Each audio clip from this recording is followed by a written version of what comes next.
Is there a preset package of knowledge, skills, and ability that people have to manage? We talk about the aspect of knowledge, skills, and ability. In human resources, we call it KSAs. Do you have that whole package of the things that will sit down and move you into the leadership aspect of it? Early on in my academic world, I got my bachelor's degree from Wayne State University, and I focused in on general management. Well, I wish somebody had slapped me on the side of the head and says, yo, that's not how people hire. People don't hire you because you have a degree in management. Now, fortunately, I had a dual specialization. One was general management, the other was human resources. But that said, that whole aspect of how do you become a manager, almost everybody in the job, they go and become some type of an intern or some type of aspect where they're being trained to move into a manager's role. They don't hire people fresh out of college to be a manager because you have a degree in it. You have to have the knowledge, skills, and abilities, and the abilities a lot of times come from within the person learning the job and having experience in the process. So let's look in the aspect of the leadership skills and traits. You got to really have that cognitive ability. How do you have that? Some people actually have a birth aspect of it with a genetic predisposition for overall big picture, so you can see long term because you have that. And if you ever take the strength finder, you'll see that some people have this preconceived thing inside their genes for strategic management. They tend to see things 3 years out with solutions there, and a lot of times they make a logical jump out there, and they don't have to be 100% accurate, but they're 80% accurate in the process. So you're looking at different aspects of it. Some people are born with this interpersonal skills where they can talk to somebody and they identify with that person, and they really have this connection that they can build on an emotional basis with other people, and they do really well. Some people are naturally gifted salespeople. I have seen it. I have a relative. He could sell cars to anybody on planet Earth. He's always a top producer because he has the skill for connecting with people. It is something that is inside of him that just blossoms forth, and he makes money left and right and sells almost anything he touches just by doing a few things and connecting with people. There are some people that will have genetic predispositions, but can you develop skills? Can you work with people on the aspect of interpersonal skills? Do you hire them naturally? I never recommend using a personality test to hire somebody, and here's the reason why. Number one, Griggs versus Duke Power really sets a precedent saying you can't use those kind of tests for hiring. Feel free to go to court with the issue, but it already has gone to court multiple times, and that was a Supreme Court decision several decades ago. But here is the common sense aspect of it. If you're going to use a tool to weed out this entire group of people that are out here based upon somebody making a claim that there's a genetic predisposition that these people can't do this job, you are practicing discrimination in the aspect not on racial bias or anything else, but you're saying that that personality can't adapt to it. I've seen examples where somebody, a full-blown introvert who really seemed to be kind of casual about finances, frankly, he was probably the best business person at community colleges in the state of California, but if he took a personality test, he would never pass it because he would not meet the normal aspects for that job. Do not make preconceived ideas that they'll never be a manager, because I've seen people had those declarations raised on them that they'll never be a manager, become some of your finest leaders in the world. I've also seen people saying, oh, they'll never go to college, and they go to college and become a scholar.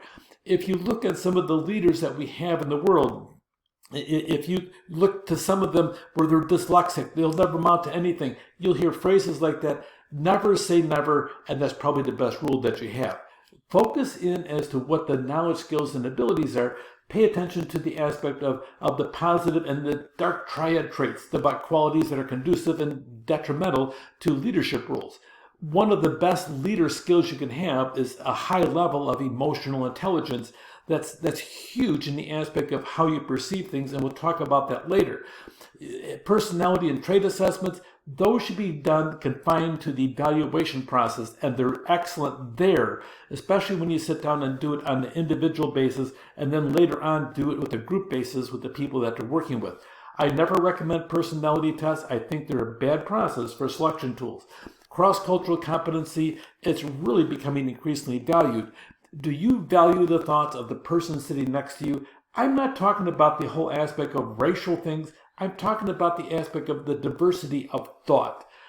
Do you focus in on finding people to work with that think differently than you? If you do, then you are leadership material. If you want to keep on hiring the same person that resembles you nonstop, you're practicing some type of discrimination and it's not racial, it's not cultural, it's a matter of mindset.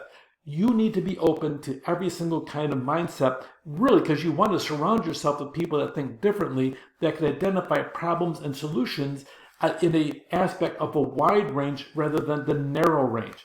So focusing on the leadership traits, not so much that you think are the best ones, but ones that you're open to listening to, including in the aspect of your organization, as to how you're going to refine that with intellectual diversity in the process.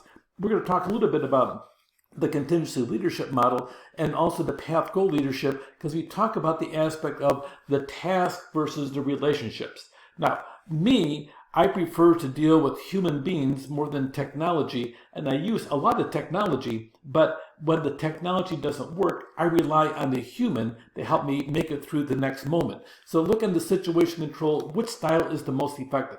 Here are some situations that we have with situation control, different types of situations, and the whole process over here. The leader-member relations, you can see across the top, and then the task structure, position of the power, and then the actual situation. There's actually a rating system that they've attached to that. Sometimes you have control, and sometimes you don't. It depends on the environment that you have. When you talk about the aspect of high control situations, you're looking at a mechanistic workplace where things are conducted, boom, boom, boom. You know what to expect. You know what the results are going to be. You're in front of a printing press. Boom, boom, boom. You know what's going to happen. You're in front of a die cast machine. You know exactly what the shape is going to be, and you also know the speed of it. Then you also know the positive things and the negative things and how fast you can go and so on. You have high task structure, and you have position of power because you can control all the different conditions. And then when you go to the lower control situations, then you have to have an organic workplace and make certain you have the skill set to handle that, because of the fact you will not be able to understand all the different facets that are coming at you because you're in the creative situation and you may have a different aspect. You'll see a lot of this in the tech companies when it comes to coding. There are multiple ways to code a certain aspect of it, and some people have a natural gift for coding, just like some people have a natural gift for selling, and they can actually see the aspect of how the code should look, and they can sit there and crank it out. But nowadays, if you go with something as simple as ChatGPT, even a mediocre coder can turn into a superstar by using artificial intelligence. So you'll see some of these low control situations becoming high control because of the fact we now have tools that we're using to adapt to that. So you'll see a shifting aspect over here on Fiedler's contingency model, but also Fiedler focuses in on the aspect of looking as to how you deal with each person. We talk about contingency, not one shoe fits every foot. The reality is sometimes you have to go and have a different size foot, different width foot, different length foot, and then put the shoe appropriately because of the fact that when you deal with person A, you may have to deal with them this way, and person B, you deal with them this way. Sometimes you'll have somebody that talks an awful lot but does very little.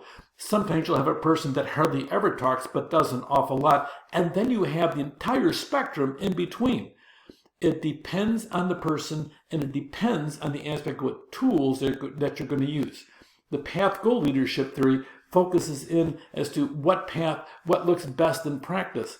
And sometimes the practice changes as you go through the process because of the fact you have either a structured situation, unstructured, mechanistic, organic, an employee A, employee B, employee C, 75 employees, 5 employees, 5,000 employees. A lot of different factors are there, and the environment's going to have an impact on the leadership style that you should have, which is why learning about this from an academic perspective here in the classroom will help you in the real world out here to be adapted. At least you'll have the intelligence to know that this is a changing situation, and you might pull a tool out from your academic training to use in the real world. Hopefully that happens. But the reality is a lot of times we stumble and fumble in the process. and we only fall into the leadership aspect of how it feels. There is a development process in all management, and we talk about the path goal theory. We look on the aspect of the leader's behaviors, the employee's characteristics, and you may have to alter your methodology to work with each individual employee. If you are a good leader, you can do that, but you have to learn the process as to who they are and how they respond, and always keep your goal on your long-term goal, and then be able to break it down into an operational goal so you can actually execute it. Look on the motivation of the employee, the satisfaction, performance, and the task structure. All these interact and they work there. Just depends upon what the situation is. Use more than one leadership style. Don't just focus on a theory X. I believe that all employees are crooks and need to be controlled because I can't trust them. Or don't always sit down and say, I trust all my employees. They're wonderful. I've hired the best team, and then ignore them and don't go back and assess their performance and put the controls on. Make certain that you're using a whole series of different tools and tactics, that you have people on track doing the things that you have their expectations to do, and alter your leadership style in each situation as necessary. Leaders sharpen the skills of their followers. Develop yourself and your people. And here's a trait you don't hear enough about. Listen to what they have to say, and you too become a much more effective leader. Take care.